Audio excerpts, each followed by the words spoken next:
3, 2, 1. Joop. Kom maar Joop, juist. Ian Grut hutfietsfeest, vlak na de Tour de France.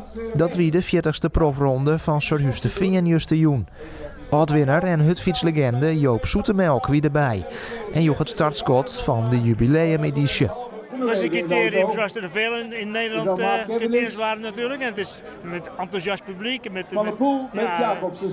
echt enthousiast om hier te komen fietsen. U kwam hier graag. Ik kwam hier zeker graag. Ik reed graag die criteriums.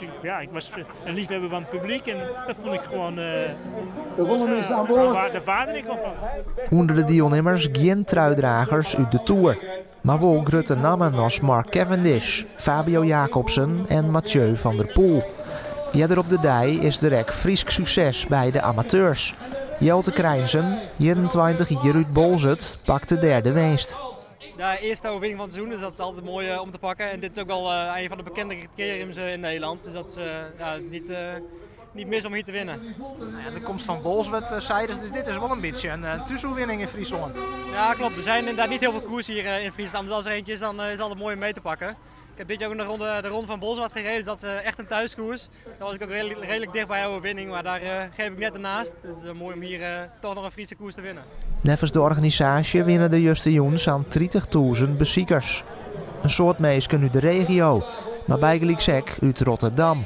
Ja, ik ben op vakantie hier en wij zijn hier 7 jaar geleden ook al geweest en komen nog een keer nu. Och, alle keren. Ik denk dat ik hier al 40 keer kom. Vanaf het begin? Vanaf het begin. Ja. En natuurlijk ook van Crescendo, want die spelen altijd op de fiets en daar kom ik voor. En dan voor de wielrenners, hè. Dat is het. Voor de Mathieu van der Poel. Houdt u of houdt u niet? Erik!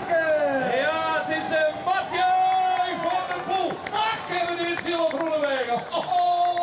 Mathieu van der Poel pakte uiteindelijk de overwinning in Sir-Husteveen. De winnaar van 2012, Mark Cavendish, kwam op afstand als tweede uit de streek. After 10 years, did you enjoy racing here today? Very much so. Yeah, really good. It was a good welcome here. I know it's an old criterium here. It's been going many years. It's a beautiful tradition. Laat je horen!